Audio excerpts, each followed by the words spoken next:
Hi everybody, it's Brittany. So today we're going over Aphorism 5. It's a big one.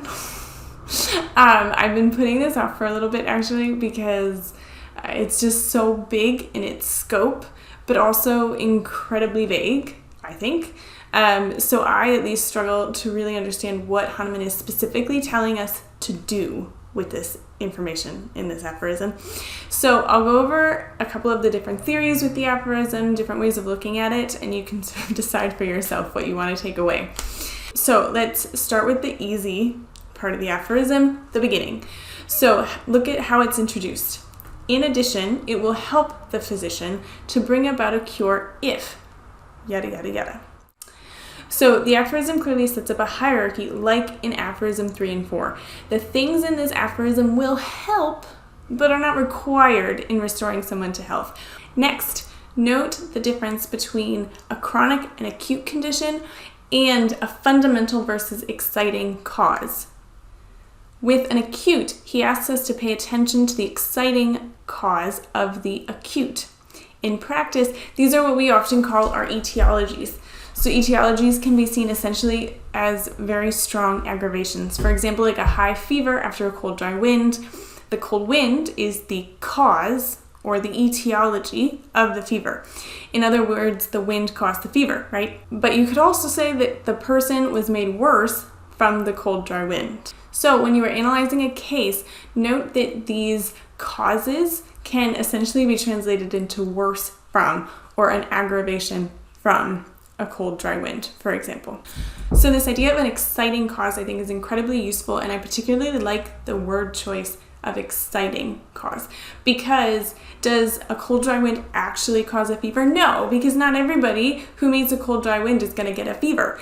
A cold, dry wind has to meet a susceptible individual, and only then will they develop a fever. So in other words, what causes a disease in a person is a sign of what their body is susceptible to. It's a sign of what they are sensitive to and can be aggravated by. So you can think of it as the person already had this susceptibility to a cold, dry wind. They met a cold, dry wind, and now you know for sure that that susceptibility is there, and then we can use it in our case. And these susceptibilities or aggravations from something are some of the most important symptoms when it comes to analyzing a case and finding the correct remedy. These worse from, aggravated by, these exciting causes, they're very individual to different remedies. So if we can get a couple of good ones of these, then it's a lot easier for us to find a remedy. Now, what about this idea of a fundamental cause and a miasm? So this is where it starts to get complicated, so buckle up. So I've done a video on miasms, a short 5-minute video on miasms to introduce you to the concept, because really going into the full concept of miasms is a little bit too big for this video.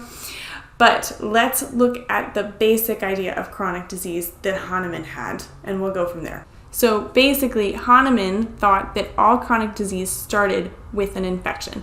The infectious agent would stay in your body for decades, making you worse and worse and worse. We walked around perfectly healthy, and then we met a certain infectious agent, which he would usually call sora.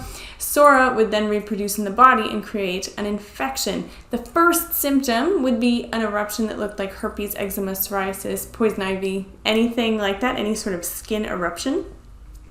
From then on, we could get one condition after another as the infection got worse and worse. So the infectious agent basically caused everything from asthma to cancer to arthritis and dementia. Basically, the only chronic disease he didn't think was part of sora was syphilis and something he called psychosis, which was a term that was used to describe any disease that caused genital warts. So I know that was a lot to get into quickly, but just think of it this way. With chronic disease, Hahnemann thought that you were perfectly healthy, and then one day, you met an infectious agent and we get a skin eruption, and all chronic disease started after you got some sort of skin eruption. This could be, cradle cap. This could be eczema when you were 1 year old. This could be hives at 15. Like, he basically thought you were super healthy, and then you got an infection, and then you would get a skin eruption, and from then on you would be chronically ill. Okay, he thought there were 3 versions of this, basically 3 infectious agents that could make you sick: sora, psychosis, and syphilis. Sora is not really a real thing. Psychosis is not really a real thing. And syphilis, we know, but he had sort of an antiquated model of syphilis, so even his syphilis model doesn't really fit with what we know today. Anyway, that's a story for another time. Regardless of whether or not you think it's important that we understand whether the person has sora, syphilis, or psychosis, or some other miasm, because many modern authors have added a lot more miasms, so now if you start reading about miasmatic theory, there's a lot more than just these 3. But Hahnemann thought there were just these 3. So whether or not you believe it's important to differentiate whether or not the person had one of those 3 miasms, what he's really telling us by having this chronic disease model where you are healthy, you get a skin infection, and then you get one chronic disease after another, is that we have to look back through time and understand all of the different chronic diseases and how they play together. Did the person have eczema first and then develop asthma and then, I don't know, get a heart arrhythmia later?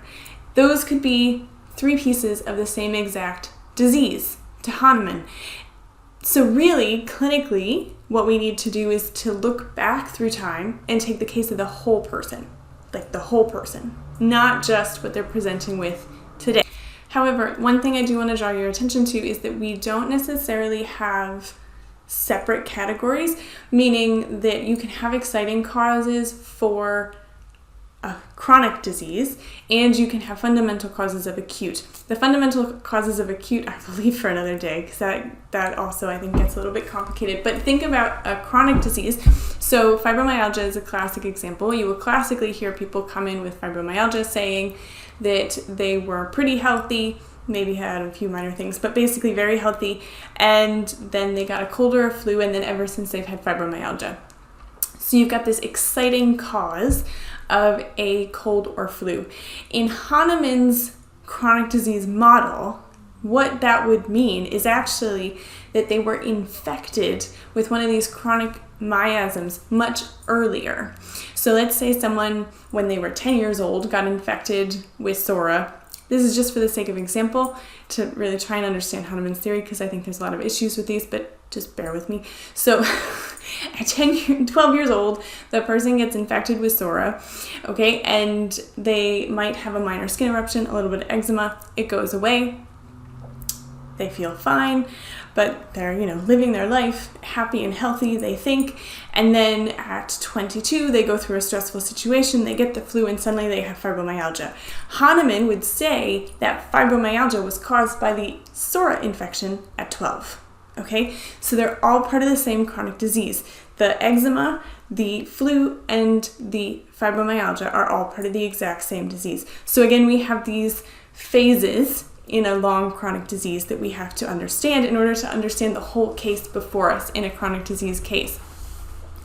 So I know also this idea of an infection coming back to bite us when we're stressed or something can seem a little bit weird, but we actually do have a really good example in shingles and chickenpox. So if you think about it, you're a kid, you get chickenpox, you get a skin eruption, and then it goes away as the infection sort of does its thing, runs its course.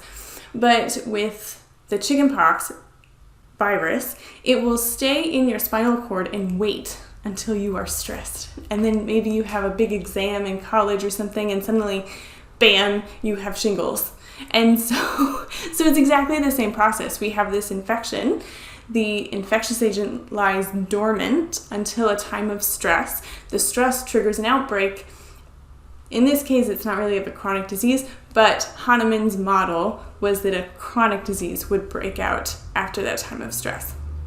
Okay, but so the reason I said that this is vague at the beginning is because even though in other parts of his writings, he will say a little bit more clearly the stuff that I've talked about already, about getting modalities, about this idea of an exciting cause and fundamental cause, his ideas of miasms. In this particular aphorism, he doesn't actually explicitly say any of that. Like, he actually just says we need to investigate the fundamental causes and exciting cause.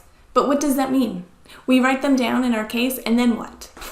Like, he doesn't tell us what to do with them at all. And even at the end, he says a practitioner should consider the evident physical constitution of the patient, especially in chronic affections, his affective and intellectual character, his activities, his way of life, his habits, his social position, his family relationships, his age, his sexual life, etc. But again, does he say why we should consider these? No, he just says we should consider them. Now, this could be his chronic disease theory in work again. In his book on the topic, he seems to believe that your constitution, living conditions, the way you comport yourself, your education, all of these would impact which chronic diseases you got after you were infected with something. So someone who values romantic relationships and gets infected with psora might develop anxiety or hysteria, as they called it then, after a bad breakup. Or someone who is largely driven by finances might develop an ulcer instead and become irritable if their financial security is threatened. These people both have psora, but they will need different homeopathic remedies and have different manifestations of psora. But still, this doesn't necessarily explain why knowing these things will help you treat, because if I just pay attention to which diseases they have, I should still be able to treat. So I'm not sure what he's saying beyond, like, just pay attention to what diseases they have. I'm really not sure. Now, another potential way to look at the end of this aphorism is, so aphorism 3 and 4 talk a fair bit about hygiene. So if you put physical looks aside, because I don't know how they could possibly have anything to do with hygiene unless the person's like visibly dirty. But later in the Organon, he will refer back to these things and say that we need to note them to make sure that they are not impacting their disease. In other words, make sure that the person's not having coffee every day if coffee makes them a lot worse. Or is it that maybe they're in an abusive relationship? If they're in an abusive relationship, then it's going to be really hard for them to heal because they're under so much stress every single day, right?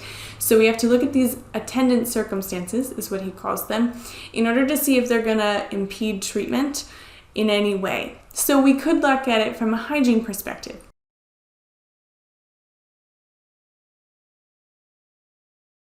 So there you have it. So aphorism 5 tells us to look at the exciting causes of disease, the fundamental causes of disease, significant phases of chronic diseases, as well as someone's mental, emotional, and physical world, as it were.